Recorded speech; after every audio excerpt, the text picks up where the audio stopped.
दोस्तों, ये कोई आम हॉरर फिल्म नहीं है। ये वही है जिसने डर के मारे लोगों की धड़कनें रोक दी थी। स्टीफन किंग की नॉवेल द मंकी पर आधारित और हॉरर मास्टर जेम्स वॉन के प्रोडक्शन में बनी ये साल की सबसे पागलपन भरी हॉरर फिल्म मानी जा रही है। तैयार हो जाइए इस डरावने सफर के लिए। कहानी की शुरुआत होती है एक खून से लथपथ पायलट से, जो घबराया हुआ एक एंटीक शॉप में घुसता है और एक पुराना बंदर वाला खिलौना काउंटर पर रख देता है। वो दुकानदार से पूछता है कि क्या वो इसे खरीदना चाहेगा। दुकानदार खिलौने को देखकर साफ इनकार करने ही वाला होता है और कैजुअली कहता है कि भाई, बंदर का हथौड़ा अटक गया है, ड्रम बज ही नहीं रहा। लेकिन तभी पायलट की आंखों में डर झलकता है। वो कहता है कि ये कोई आम खिलौना नहीं, हर बार जब ये ड्रम बजाता है कोई इंसान मारा जाता है। दुकानदार हंस देता है, उसे लगता है पायलट उसे बेवकूफ बना रहा है। लेकिन तभी बंदर खुद ब खुद ड्रम बजा देता है। पायलट पीछे हटकर डर से कांपने लगता है, लेकिन दुकानदार अब भी उसे पागल समझता है। तभी एक शेल्फ पर बैठा एक जैरी अचानक एक रस्सी काट देता है और उससे जुड़ा क्रॉसबो सीधा दुकानदार के पेट के पार चला जाता है। अगले ही पल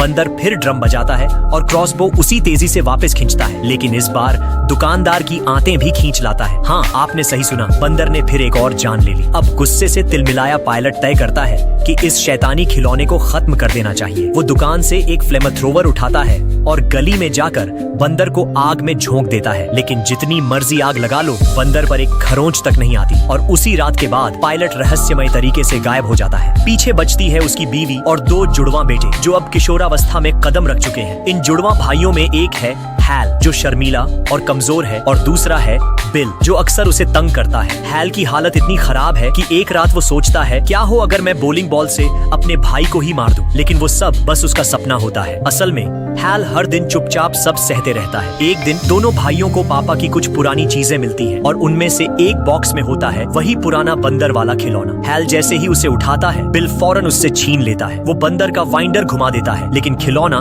बस पागलों की तरह हंसता है, जिससे बिल को वो बोरिंग लगने लगता है और वापस हैल को फेंक देता है। अगली सुबह जब उनकी मम्मी अचानक किसी काम से बाहर जाती हैं, तो दोनों बच्चों को बेबी सिटर के साथ बाहर जाना पड़ता है। लेकिन कार में बैठते वक्त हैल नोटिस करता है कि वो बंदर वाला खिलौना सीट पर बैठा है। उसे लगता है बिल ने छुपा कर लाया होगा, तो वो नजरअंदाज कर देता है। कुछ ही देर में बेबी सिटर उन्हें एक जापानी रेस्तरां में ले जाती है, जहां शेफ की लाइव परफॉर्मेंस भी होनी है। लेकिन तभी हैल देखता है वो बंदर अब पीछे नहीं, ड्राइवर सीट पर बैठा है और ड्रम बजा रहा है। और फिर जैसे किसी ने काल गति का बटन दबा दिया हो, किचन में शेफ की छुरी फिसलती है और बेबी सिटर की गर्दन सीधा कट जाती है। हैल को महसूस होता है ये महज इत्तेफाक नहीं हो सकता। माँ को लगता है बच्चों पर इसका गहरा असर पड़ेगा, तो वो समझाती है, जिंदगी छोटी है बेटा, जो जीना है अभी जी लो। और बेबी सिटर की मौत के कुछ ही दिन बाद तीनों घर पर डांस करने लगते हैं। लेकिन हैल के मन में शक घर कर जाता है, क्या इस बंदर का वाकई किसी की मौत से रिश्ता है। उसी रात वो चुपचाप बंदर के पास जाकर सवाल करता है, क्या तुमने उसे मारा। लेकिन तभी बिल उसे देख लेता है और फिर बिल्कुल बड़े भाई स्टाइल में ताने कसते हुए कहता है, क्या तू इस बंदर से शादी करना चाहता है। हैल पहले तो इनकार करता है, लेकिन जैसे ही बिल की धमकी भरी मुट्ठी उठती है, वो मजबूरी में कहता है, हाँ, मैं बंदर से शादी करना चाहता हूँ। अगले दिन स्कूल में बिल इस बात को पूरे स्कूल में फैला देता है और अपने दोस्तों के साथ हैल पर 2.5 पेटी केले फेंक देता है। अपमानित और गुस्से में जलता हैल घर आकर बंदर से एक आखिरी सवाल करता है, क्या तुम वाकई किसी को मार सकते हो। अगर हाँ, तो मेरा भाई बिल तुम्हारा अगला निशाना हो। और फिर हैल बंदर का वाइंडर घुमा देता है और कहानी अब असली मोड़ लेती है। जैसे ही बंदर ड्रम बजाता है, हैल को पूरा यकीन था कि अगला शिकार उसका भाई बिल होगा। लेकिन कहानी ने खतरनाक मोड़ ले लिया। बंदर ने टारगेट बदल दिया और उनकी माँ को मार डाला। स्कूल से लौटा बिल अपनी माँ को किचन में मरा हुआ देखकर सन्न रह गया। डॉक्टरों ने मौत की वजह कोई रेयर बीमारी बताई, लेकिन हैल जानता था ये सब उस बंदर की शैतानी थी। अब हैल ने ठान लिया कि इस खतरनाक खिलौने को हमेशा के लिए खत्म करना होगा। उसने किचन से चाकू उठाया और बंदर के टुकड़े करने लगा। पहली बार में ही एक हाथ कट गया, लेकिन हैरानी की बात ये थी कि खिलौने से खून निकलने लगा। डर और बढ़ गया तो हैल ने बिना रुके बंदर को चॉप कर दिया, पूरी तरह से बारीक टुकड़ों में। माँ के जाने के बाद दोनों भाइयों को उनके मामा के घर भेज दिया गया। लेकिन रात होते ही अजीब घटनाएं फिर शुरू हो गईं। बिल ने देखा कि बाहर की स्ट्रीट लाइट्स अजीब तरह से झपक रही हैं। जब उसने खिड़की से बाहर देखा, उसे बंदर की चमकती आंखें दिखी। डर के मारे वो पलटा और बंदर, जो अभी अभी खिड़की के बाहर था, अब उनकी बेडरूम में खड़ा था। अब दोनों भाइयों को एहसास हुआ ये कोई मामूली खिलौना नहीं है। उन्हें लगने लगा कि बेबी सिटर और माँ की मौत का जिम्मेदार शायद वही बंदर है। सच पता लगाने के लिए बिल ने दोबारा उसका वाइंडर घुमा दिया और नतीजा, उनका मामा जो पहाड़ों में कैंपिंग पर गया था, अगली सुबह करीब 60 जंगली घोड़ों ने उसे कुचल दिया। वो भी उसके स्लीपिंग बैग में ही। अब कोई शक नहीं रहा, इस सब के पीछे वही शापित बंदर है। दोनों भाइयों ने मिलकर उसे फिर से उसी बॉक्स में बंद किया, चेन से बांधा और उसे ले जाकर पीछे वाले पुराने कुएं में फेंक दिया। इसके बाद पूरे 25 साल तक बंदर का कोई नामो निशान नहीं मिला। लेकिन किस्मत इतनी आसानी से पीछा कहाँ छोड़ती है। एक रात हैल की बूढ़ी मौसी अचानक किसी अजीब सी आवाज से जाग जाती है। उसे लगा घर में कोई घुसपैठियां हैं। धीरे धीरे नीचे उतरती है, लेकिन तभी सीढ़ियों से गिर जाती है। उसका चेहरा सैकड़ों सुइयों से छिल जाता है। वो जैसे तैसे खड़ी होती है, चेहरे से सुइयां निकालती है। तभी उसे गैस की बदबू आती है। वो चूल्हे के पास सिर ले जाती है चेक करने, और अगले ही पल भयंकर आग की लपटें उठती हैं। उसके सिर में आग लग जाती है। डर से इधर उधर भागती मौसी आखिरकार दरवाजे से टकराकर मर जाती है। मौत के बाद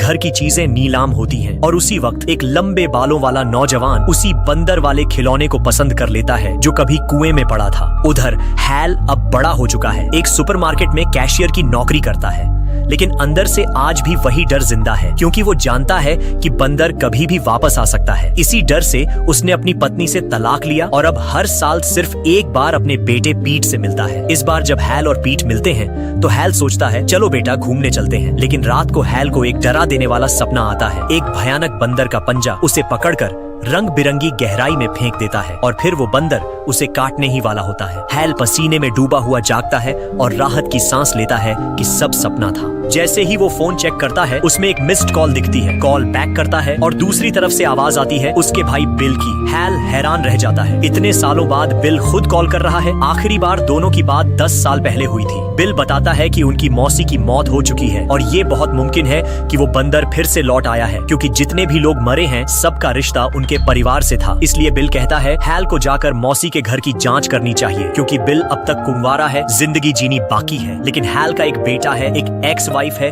उसे रिस्क नहीं लेना चाहिए। हैल कुछ समझ पाता उससे पहले ही होटल के ऊपर लगा एसी का भारी हिस्सा जमीन पर गिर जाता है और उससे निकला करंट सीधा फैलता है हैल के पैरों के पास बने स्विमिंग पूल में। और उसी वक्त एक लड़की पूल में छलांग लगाने ही वाली थी। हैल भागकर लड़की को रोकने ही वाला था, लेकिन तब तक बहुत देर हो चुकी थी। जैसे ही लड़की ने पूल में छलांग लगाई उसे बिजली ने चीर कर रख दिया, सीधा 4 टुकड़ों में। अब जब बंदर की ये शापित ताकत उसके इतने करीब पहुंच चुकी थी, हैल के पास और कोई रास्ता नहीं बचा। वो बेटे पीट को लेकर सीधा अपनी मौसी के पुराने घर पहुंचता है। जैसे ही वहां पहुंचता है उसे रियल एस्टेट एजेंट बारबरा बताती है कि हाल के दिनों में टाउन में अजीब अजीब मौतें हो रही हैं। उसकी मौसी की तो सिर में आग लगकर गेट पर टकराकर मौत हुई, लेकिन अगली ही सुबह एक शख्स की गर्दन लॉन मॉवर से कट गई, किसी को स्टीम से जला दिया गया और एक छोटा लड़का तो गोल्फ खेलते वक्त होल से निकलती कोबरा के डसने से मर गया। इतनी रहस्यमयी मौतों के बाद हैल को पूरा यकीन हो गया कि कोई बंदर का खिलौना इस्तेमाल करके लोगों को मार रहा है, लेकिन उसे लगता है कि वो खिलौना अब भी घर में ही छुपा है। इसलिए वो बारबरा से कहता है कि वो उसकी मदद करे। पर जैसे ही हैल एक कैबिनेट खोलता है, अंदर रखी शॉटगन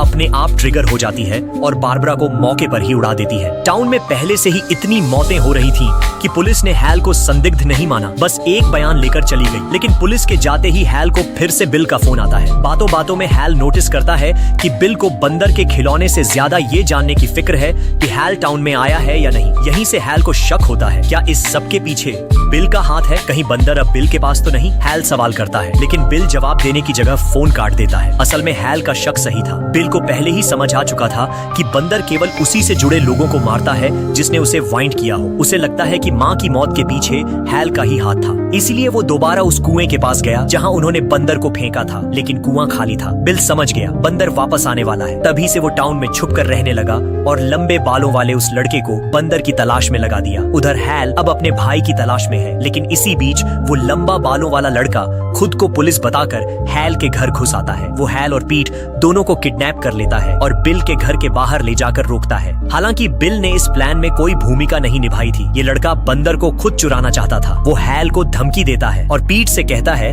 कि वो घर के अंदर जाकर खिलौना चुपचाप चुरा लाए। पीट को बंदर के बारे में कुछ नहीं पता, लेकिन पापा की जान बचाने के लिए वो तैयार हो जाता है। जाने से पहले हैल अपने बेटे को सख्त हिदायत देता है, बंदर को वाइंड मत करना। पीट जैसे ही बिल के घर में घुसता है, एक पतली सी वायर पर पैर पड़ता है और ऊपर से एक कुल्हाड़ी सीधा उसके सिर के पास गिरती है। वो तो बाल बाल बच जाता है। उसे समझ आ जाता है पूरा घर जालों और ट्रैप्स से भरा पड़ा है, लेकिन अपनी छोटी सी कद काठी और चतुराई से वो तेजी से लिविंग रूम तक पहुंचता है। वहीं बिल बंदर के खिलौने से खेल रहा होता है। उसे देखकर लगता है जैसे उसे पीट के आने का अंदाजा था। वो उल्टा उसे ही उकसाता है वाइंड घुमाने के लिए। पीट को हैल की चेतावनी याद थी, लेकिन अब वो उस उम्र में है जहाँ एक्साइटमेंट और क्यूरियोसिटी सबसे ऊपर होती है। तो वो बंदर को हाथ में लेकर धीरे से वाइंडर घुमा देता है और अगले ही पल बंदर अपने ड्रम बजाने लगता है। उधर कार में बैठा वो लंबा बालों वाला लड़का जो हैल को धमका रहा था, अचानक उसकी बंदूक गलती से चल जाती है और कार की खिड़की में छेद कर देती है। बस फिर क्या था, पास के पेड़ से एक पूरी मधुमक्खियों की सेना उसी छेद से सीधी उसके मुंह में घुस जाती है। हैल ये देखता है और दहशत में कार से बाहर भाग जाता है। वहीं बिल पीट से कहता है कि एक बार और वाइंड कर, लेकिन अब पीट को बाहर से अपने पापा की चिल्लाहट सुनाई देती है और वो वाइंड करने से मना कर देता है। बिल गुस्से में खुद से बंदर को छीन लेता है और उसकी बाहें जबरदस्ती घुमाकर ड्रम बजवाने की कोशिश करता है, लेकिन बंदर टस से मस नहीं होता। उल्टा एक झटका देकर बिल को दीवार पर पटक देता है और तभी जो बंदर अभी तक चुप था, अब इतनी स्पीड से ड्रम बजाने लगता है जैसे वो खुद गुस्से में हो। ऐसा लग रहा था जैसे वो बिल को सजा दे रहा है उसकी बेहुदा हरकतों के लिए। और फिर ड्रम बजना बंद होता है और अगले ही पल बिल कुछ ऐसा सुनता है जो उसकी रूह तक हिला देता है। चारों ओर से चीखों की आवाजें गूंजने लगी। बिल खिड़की से बाहर झांकता है और देखता है कि पूरा टाउन तबाही में डूब चुका है। तभी एक फ्लाइट अचानक क्रैश होकर वहीं गिरती है और भीषण धमाका हो जाता है। और जैसे ही बंदर फिर ड्रम बजाता है, बिल के घर की छत फट जाती है और ऊपर से कई टाउन रेजिडेंट्स की लाशें एक एक कर गिरने लगती हैं।